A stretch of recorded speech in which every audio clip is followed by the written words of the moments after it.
Hold on, All we'll right. make this beautiful. All right. Do I have permission? Yeah. Hold on. Let me make sure this is okay. Do I have permission to record you? Yes, ma'am. Okay. Please identify yourself. My name is Patrick Lester Moody.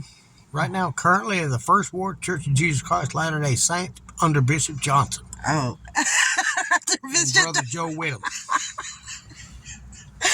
All right. And I am Louisa Parson, Relief Society Ministering Secretary of Abilene First Ward, and I'm under Bishop David Johnson.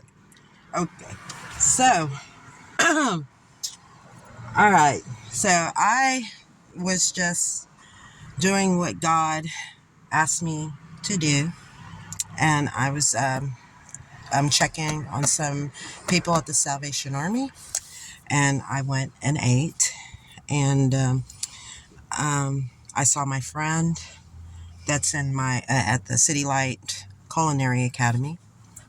So I went ahead and whipped around, and lo and behold, this guy shows up. And he explained to me that you, which branch are you as a veteran? I'm currently in the First Ward under Bishop Johnson and the Secretary Joe Whittam. Mm-hmm. I'm not sure exactly who the branch president is. Mm-hmm. I haven't met him yet. Mm-hmm. And I have met Elder Church and some of the other men from the Third Ward. Mm-hmm. And so you are a military veteran, is that correct? U.S. Army National Guard, but I did volunteer for some things that are extremely dangerous that I've been shot and stabbed over. And I ended up in the military police. Mm. I'm a cop. Always will be in my head. Mm-hmm. And I'm still a soldier in the Royal Army of Christ. Yes. So, like I said, I've been going through, praying every day to God, asking Him, out of Moroni,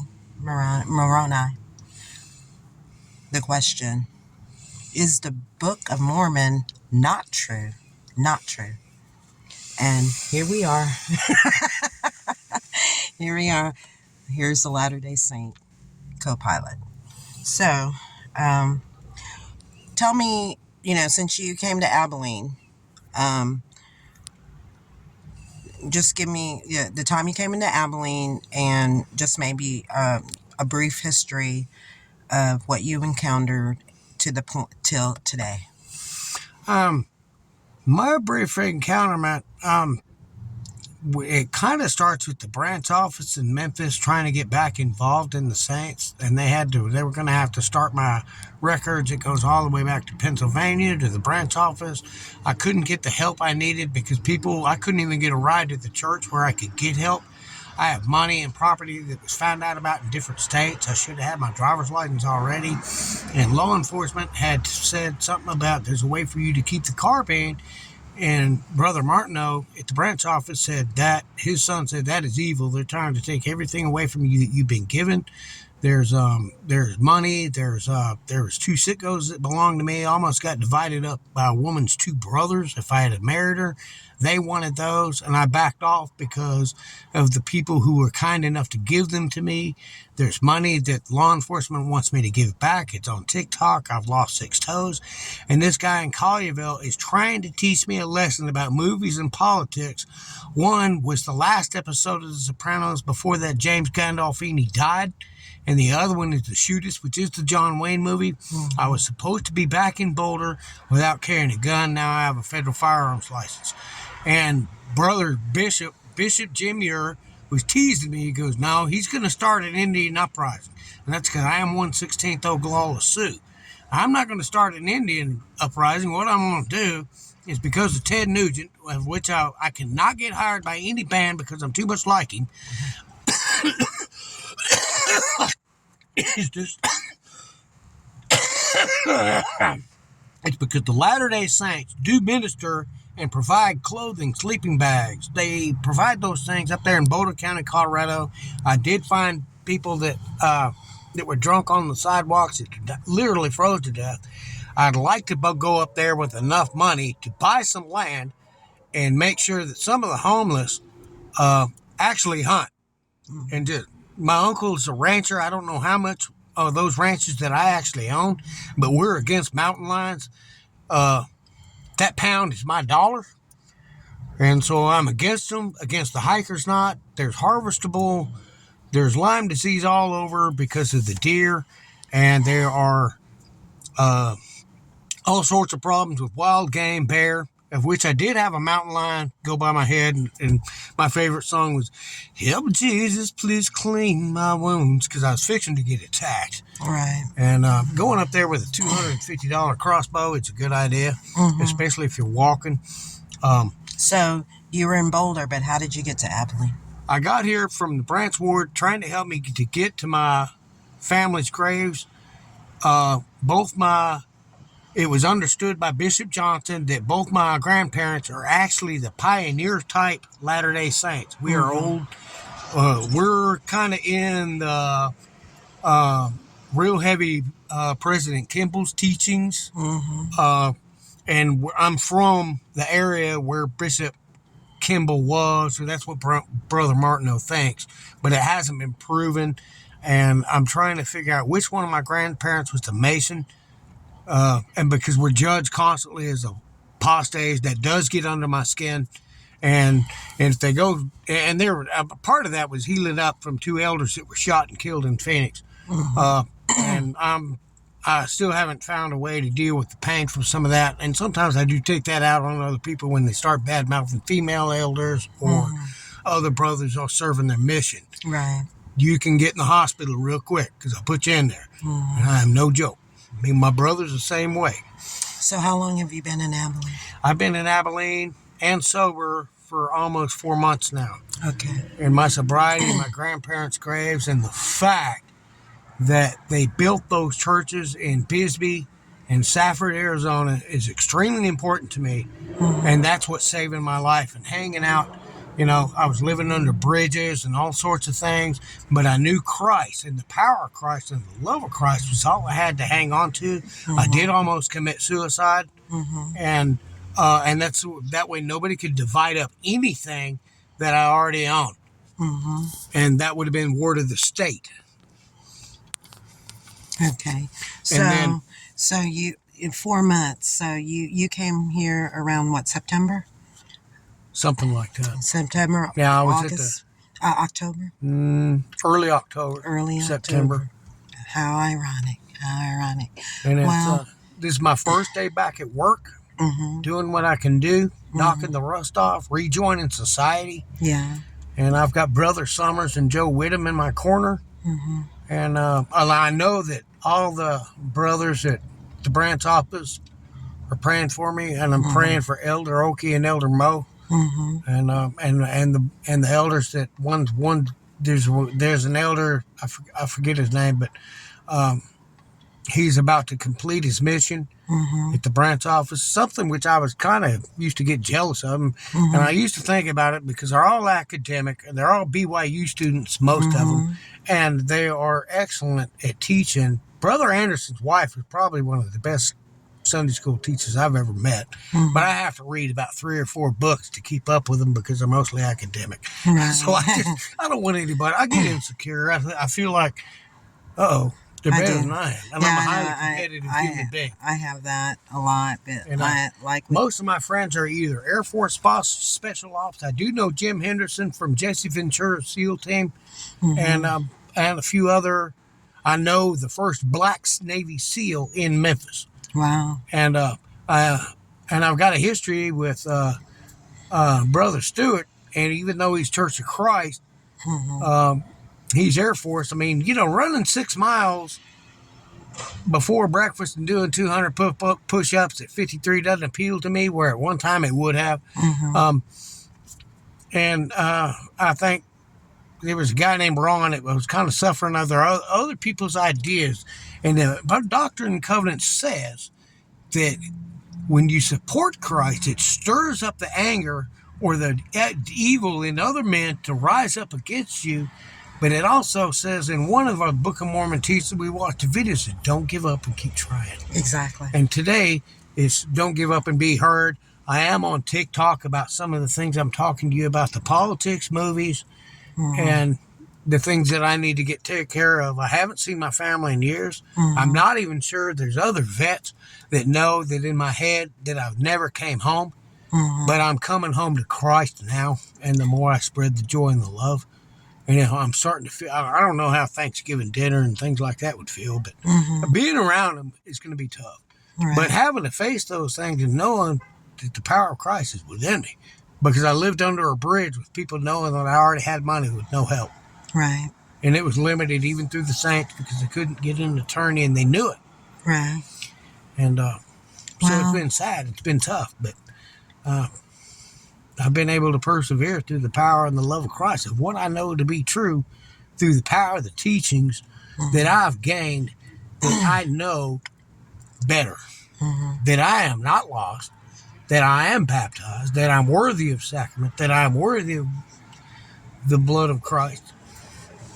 And even though I didn't deserve it, but that love, feeling worthy, is finally changing my heart, soul, and my mind. Yeah, worthiness, not flawlessness, right? And that's to where when I do some of those things, I'll be able to provide for other members of the church, as well as my own family, and as well as myself. Right. It's just been painful. Yeah. Extremely, physically, emotionally, mentally. The anguish is unreal. Yes. And it's been tough. But this is on TikTok even. And I've got support. Well, I'm going to give you my contact information. And like I said, I'm Louisa, which means warrior. Parson, which means priest. Louisa Parson, warrior priest. And I am the ministering secretary for Relief Society with Abilene First Ward. And so you'll have my number, and I'll also give you my email. Anytime that you need help, anytime you want to go to church with Abilene First Ward, we meet at 11:30. I have been walking back and forth to church, and then I got a bicycle that just got stolen. Yeah. Okay. Well, like I said, you'll have my contact information, okay? But thanks for your story and everything. Welcome to Abilene. And is there any last thoughts? I gave you a copy of... I'm not going to be able to hold on to this just yet. Okay. Well, I'll save it for you. Okay. Until you can, okay? All right. And so, saints are among us, right? Thank you. even at the Salvation Army. And just so you're starting with the Salvation Army work program tomorrow, is that correct? They're probably going to let me back in because my toes are amputated. I have to use the disabled shower. And it fell off the wall. I think it was black and scrubbed. They said I was upset, and I wasn't. I was upset when it was over. So, and that's Tina's trying to help, and so is Octavius. Okay, great. So, I'm in community. I'm with the City Light Culinary Academy. I'm a student there at the moment. So, nice to meet you. Nice to meet you. Like one more time to answer that question. Is the Book of Mormon not true? What do you say? I think if you don't stand for something, you'll fall for anything. And I've had to prove it in the streets. I have to prove it in my everyday life. And it's not that I have to prove anything to anybody else or have to prove it to me. It's a simple knowing on the inside of me that comes with being baptized. You're not lost anymore. God is not the author of confusion. You have to bank on that. Right. I mean, that's like owning Chase Manhattan right there. If the power of Christ and love is real, that the anointment that Brother Struggle and Brother Farrell put on me to help me heal my mind so I could sleep, help heal my body so I could work. If I hadn't made this 10-hour day, that anointment wouldn't have meant nothing. Right, exactly. So that the proof is all over in the air that we breathe.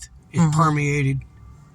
You know, the evil that you face, the more that you try to spread the gospel, and the more you know the truth, the more you may or may not be attacked. The more useful you are to Christ's gospel, the more you're going to be attacked. Yes, that's correct. I don't mean to get all hellfire and brimstone. No, it's don't get true. me on a roll. You can't handle this. It's true. 'Cause I ain't asking for money. In relation to the sleep, a relationship to sleep, yes, I slept very well last night. Matter of fact, I kind of overslept. I don't wake up kicking and screaming inside hospitals. I don't fight. I don't have the nightmares anymore. And I still might. I'm supposed to be on Adderall, but everybody tried to talk me out of that. Right. And I'll be able to pay an attorney so I can get my simple needs met, like a nerve blocker surgery for chronic pain. It'll kill the nerves in my feet. That way I can actually function better. I even designed a hiking shoe around being amputated toes. And I designed things, that was a multi-million-dollar idea that got blocked. Yeah. And I would have helped a lot of people in the ministry of the Church of Jesus Christ with that one. Yeah. I forget which one it was. I can be sitting in church and come up with like a military boot that's kind of inflatable that we used to use for Arctic training in the infantry. That could be made by somebody in Cabela's, and I'd found out there are weapons companies. I was supposed to go to work for Bofors designing weapons. It's just something I'm good at. And but they found out that there's gun companies that I can advertise for and come up with my own rifles, and pretty soon I'll have the money to be able to. I want this custom, but I want to test it for outdoor life or hunting world. Right. Right. And and I think it's a sin for people to go hungry and have to eat out of churches when those mountains are full of wild game that are unmanaged. There's animals that are a direct threat, and nobody seems to think they've got government bureaucracy and government cover in Colorado, and nobody seems to think about building the dams to catch the runoff and snow water to fill up to build lakes, so the food source and the water supply don't drive those animals into residential areas. Right. Right. If you don't have the water to keep them out of town, there's a bear problem in Walmart. My mom's Latter-day Saint, baptized in Bisbee, Arizona, and she saw it all the time. Yeah. It's because of the droughts that are causing that. Right. And nobody's paying attention. Well, I pay attention because they can't tax it. Right. Okay. Well, I'm gonna bring you over. We're in the parking lot of First Baptist Church. So there's First Baptist Family Life Center, and I'm dropping you off so you can get your clothes and stuff like that. Yeah. And I'm heading over. Hopefully the guy fixed me a couple burritos he did the other day. They were delicious. Yeah. And I'm heading over to NAMI, National Alliance on Mental Illness. There's a peer group meeting at Grace Fellowship. So anyway, let me go ahead and close out. And one more time, today there was my answer. Okay. Okay. Thank you guys. Bye-bye.